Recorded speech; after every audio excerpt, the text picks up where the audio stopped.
Pak Kani Ilyas. Pertanyaan saya cuma satu. Dalam kasus Sesmenpora, ya, apa peran Nazarudin? Ini yang kemudian digembar-gemborkan oleh pengacaranya Rosa pada waktu itu, kemudian ditangkap oleh media, kemudian ditambah bumbu-bumbu sehingga menjadi sedap disajikan. Sementara kasusnya sendiri seperti apa? Tapi KPK tahu di Mendiknas. Dan saya kira KPK nggak hanya tahu di Mendiknas loh. Tahu juga di departemen-departemen lain. Oleh karena itu. Dan jangan-jangan ketika KPK dapat anggaran pun, Nazarudin bagi-bagi. Ini tuduhan atau apa nih, Pak? Ini normalitasnya, Pak. Karena lembaga-lembaga penegak hukum yang kayak Pak Nazar pun, ya itu kan teman-teman saya juga. Saya harap Bang Kani ini cuma bercanda ya? Enggak, serius. Serius ya? Serius. Menurut saya dulu sih tidak tahu.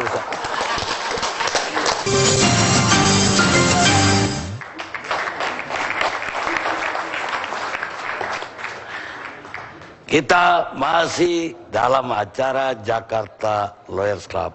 Bang Nazar kapan pulang? Jadi Pak Chandra masih pertanyaan yang tadi bahwa ya publik yakin Pak Chandra udah lebih banyak tahu dengan tertangkapnya dia punya karyawan dan bagaimana kiprahnya selama ini. Kenapa kok terlihat gampang ketika menetapkan jadi tersangka atau memanggil dia, dan sampai hari belum tersangka. Jadi artinya juga dia wajib pulang atau tidak juga separuh-separuh, orang panggilannya juga nggak nyampe ke dia. Ya, jadi ada beberapa kasus di mana yang bersangkutan kita panggil untuk diminta keterangan. Satu kasus masih dalam penyelidikan, dua kasus sudah dalam penyidikan. Nah, keterangan yang bersangkutan itu kita perlukan untuk yang di penyelidikan membuat terang, kemudian yang di penyidikan ini sudah satu orang tersangka di Kementerian Tenaga Kerja dan Transmigrasi, PPK-nya, itu sudah tersangka, di Kementerian Pendidikan dan Kebudayaan masih penyelidikan, dan di Dignas. Tentu saja yang kita butuhkan adalah penyidikan yang kita lakukan ini harus dibuat terang sehingga bisa membuktikan tersangka-tersangka yang sudah ada. Apakah keterangan yang bersangkutan diperlukan? Tentu saja kami merasa perlu. Nah, untuk apakah yang bersangkutan kemudian jadi tersangka, saya katakan tidak mudah menyatakan seseorang tersangka. Tidak mudah. Ini perlu hati-hati sekali, dan kita tidak bisa bermain dengan persepsi. Sekali kita bermain persepsi, maka penegakan hukum di negara ini akan hancur. Nah, karena kita tidak boleh bermain dengan persepsi, kita hanya bermain dengan alat bukti yang kita punya.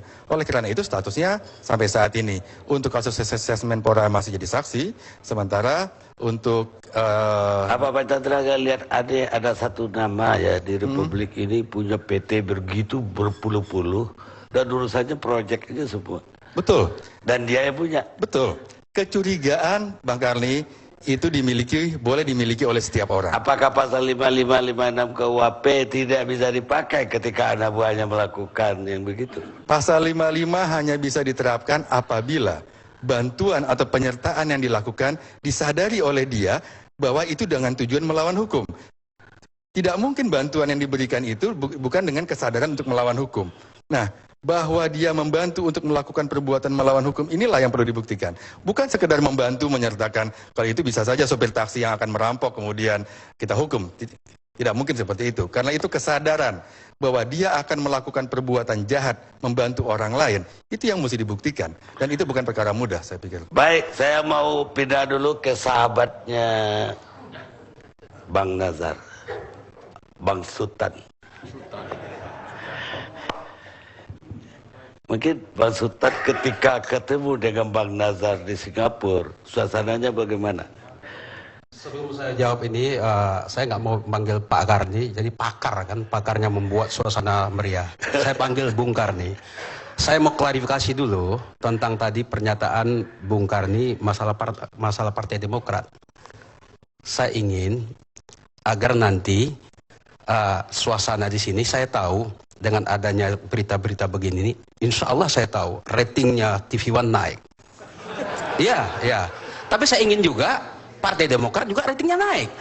Selama ini yang saya lihat ratingnya mass media naik, Demokrat turun. Saya mau klarifikasi bahasa Bung Karni tadi. Tapi tunggu dulu. Tergantung juru bicara aja itu. Terserah lah, tunggu dulu. Saya mau sampaikan, tadi dikatakan ke Pak Chandra, apakah Pak Chandra ini takut sama Partai Demokrat? Soalnya orang-orangnya seram juga kayak Sultan Batu Gana. Saya mau sampaikan, Partai Demokrat tidak seram. Partai Demokrat dari rakyat untuk rakyat, insya Allah jadi sahabat rakyat. Tapi seorang Batu Gana seram, saya akui. Karena kadang-kadang saya kalau bangun tengah malam, buang air kecil, saya lihat di kaca, saya kaget lihat wajah saya. Memang seram. Nggak pernah ada orang bilang ganteng. Itu benar Anda. Itu yang pertama. Tunggu dulu. Ya jatuh cinta masa gak bilang ganteng. Istri saya sendiri bilang saya seram, tapi hati saya semut salju. Insya Allah. Nggak pacar. Itu mantan pacar. Itu yang pertama ya. Yang kedua, saya datang ke sini, ya. Saya ini bukan ahli hukum. Dia ada. Ya. Tapi insya Allah taat hukum. Taat saya dengan hukum. Saya tunjukkan, saya dipanggil oleh para ahli hukum. Jakarta loh ya. Iya, agar saya belajar sedikit tentang hukum supaya tidak kena hukum. Benar nggak, Pak Karni? Mainkan barang tuh, harus gitulah. Jangan Pak Karni saja punya, jangan Pak Karni yang punya media, saya juga harus ikut dong. Supaya Demokrat dengan TV One sama-sama naik. Insya Allah. Mainkan barang tuh. Lanjutkan. Masalah Pak Nazarudin, ya. Saya mau sampaikan, beliau ketika berangkat itu sebagai warga negara yang bebas, tanggal 23 Mei. Tidak ada halangan apa-apa kan? Cocok barang tuh. Ya. Tapi, ketika tanggal 24, beliau dicekal, kita juga harus respect kepada KPK, kepada kader Demokrat, KPK lebih awal mencekal sebelum menjadi saksi. Walaupun undang-undangnya ada, kita harus apresiasi. Dan Demokrat juga harus Anda apresiasi dong. Nggak ada apa-apa, silakan. Benar nggak Pak Karni? Iya. Masalah saya ketemu, saya diutus oleh DPP dan kawan-kawan. Bukan untuk menjemput. Fraksi atau DPP? DPP. DPP membentuk tim, saya, Johnny Allen, dan Pak Jafar Hafsah. Berangkat ke Singapura untuk berkomunikasi. Kita lihat dulu yang bersangkutan benar sakit apa tidak. Kan begitu kan, berjenguk. Kita sampaikan, saya bilang sakit. Beliau waktu saya tanya, ya saya lihat kurus, Jar kenapa engkau kurus? Saya bilang kan, Bang, berat badan saya 18 kilo turun. Kan begitu. Itu kata-kata beliau yang saya sampaikan. Saya tambah-tambah. Dalam 2 minggu lagi. 2 minggu. Kalau masalah soal kurus mengurus itu 1 hari pun bisa kurus, Bang. Ya, nggak usah dipermasalahkan itu. Yang penting kami ketemu. Ya, tidak di rumah sakit. Memang dia dalam perawatan. Beliau datang jam 10 malam, ketemu kita di suatu tempat. Ya, beliau sampaikan semuanya keluhannya. Kita tampung, kemudian kita sampaikan. Zar, saya yang menyampaikan. Ini ada rencana KPK mau panggil Anda. Kalau bisa nanti sebelum dipanggil Anda sudah di Jakarta. Apa beliau katakan? Insya Allah Bang, kalau saya sembuh saya akan kembali. Tapi kalau bisa Jar, saya bilang, Anda sakit apa? Beliau katakan sakit jantung. Ada nggak bisa kasih sama saya? Sama kita ini, kita bawa nanti kita sampaikan kepada Ketua DPP Partai Demokrat. Ini medical record. Ya ini medical recordnya. Beliau katakan, Bang, sekarang ini Bang, ini privasi saya Bang terganggu gara-gara ini. Dokternya bisa terganggu. Mohonlah Bang, mengerti masalah ini. Alamat pun tak dikasih, itu pun tak dikasih. Apa kita paksa? Kan tidak. Dan tidak berwenang. Tidak berwenang. Itu makanya enak di sini kan. Ya. Jadi barang tuh nggak berwenang kita tidak jemput. Makanya saya mau sampaikan tidak jemput, tapi menemui. Kita tidak berwenang. Sudah nggak usah lah. Kalian lebih tahu itu loh. Baru kita pulang, kita sampaikan masalah ini tanggal 6 Mei.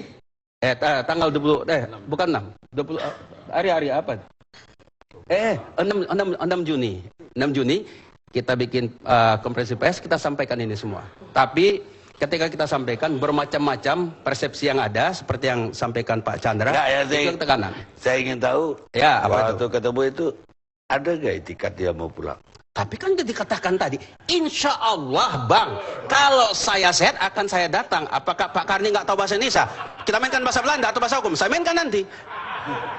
Kita mainkan. Saya pun tak ngerti nih. Tapi bisikin sedikit, bisikin sedikit. Ayo, saya udah sampaikan loh itu apa adanya, bukan ada apanya. Catat itu. Ayo, apa? Tanya saja apa silakan. Iya, karena begini. Apalagi? Hampir tidak yakin satu orang pun sekarang bahwa dia itu akan pulang. Makanya saya ingin yakin dari. Betul. Kami dari partai telah mendahului agar masyarakat juga tahu. Kami ingin beliau cepat datang, selesai ini masalah. Kenapa? Belum dia datang saja masih berlama-lama sudah main SMS gelap tuh. Ngeri-ngeri sedap kita membacanya kan? Itu loh. Kalau dia datang lebih bagus. Tapi untuk mendatangkan orang, memanggil orang, ada ahlinya. Tanya sama KPK lah. Jangan tanya sama saya. Tapi Pak Batugana tahu ketika dia diperiksa oleh Dewan Kehormatan. Saya tahu, tapi nggak tahu isinya. Isinya. Ya itu kan masalah etika dan moral. Ya. Tadi disampaikan. Karena ada peribahasa mengatakan semua yang benar harus dikatakan, semua yang benar harus dikatakan, tapi tidak semua yang benar itu harus dikatakan gitu kan? Gitu loh. Katakan semua yang benar, tapi semua yang benar tidak harus dikatakan. Bisa nyimpang-nyimpang barang tuh nanti. Ya. Karena orang lain, etika dan moral. Orang mengerti maksud Pak Batugana. Sip lah itu, udahlah. Apa lagi? Mainkan, apa lagi? Dia itu ketakutan, Pak. Karena dia ketika di Dewan mengatakan si A dapat sekian, si B dapat sekian, si C dapat sekian. Dan ketika ketemu Presiden Saya itu mau begini udah Anda bentak-bentak lupa lagi. Masalah ketakutan atau tidak itu pribadi beliau yang tahu. Saya kan tak tahu. Saya nggak tahu. bukan dari kawan-kawan di DPP kan tahu dong ketika beliau ketemu Presiden apa yang terjadi ketika Begini. saya orang luar aja tahu, masa Pak Batugana nggak tahu. Kalau Anda tahu nggak Anda tanya saya. Ya ini kan Makanya. wawancara. Makanya cerita sama saya gitu. Narasumber Karena ya. makanya saya akan beritahu kan. Karena Anda nggak tahu. Ya, yang bertanya nggak tahu atau pura-pura dia tahu nggak tahu saya. Begini. Beliau dipanggil oleh Dewan Kehormatan. Beliau sebenarnya lagi berobat di Singapura, sakit. Dia datang di sana berbicara masalah etika dan moral. Beliau diberhentikan. Ini loh komitmen kita loh Partai Demokrat ini, Bung Karni. Komitmen kita partainya harus bersih. Ya. Beliau dicopot, diberhentikan. Mana ada partai yang lain begitu? Cepat itu barang. Itu masalah moral, ya. Cepat ini barang nih. Beliau kan curhat kepada kita. Dia menginginkan sama saya, dia juga ngomong, Bang, kalau bisa Bang tolong bilanginlah Pak SBY. Jangan base-nya itu etika dan moral. Itu apa? Saya nggak ngerti indikatornya apa. Tapi tunggu dulu, supaya nggak lupa saya lagi nanti.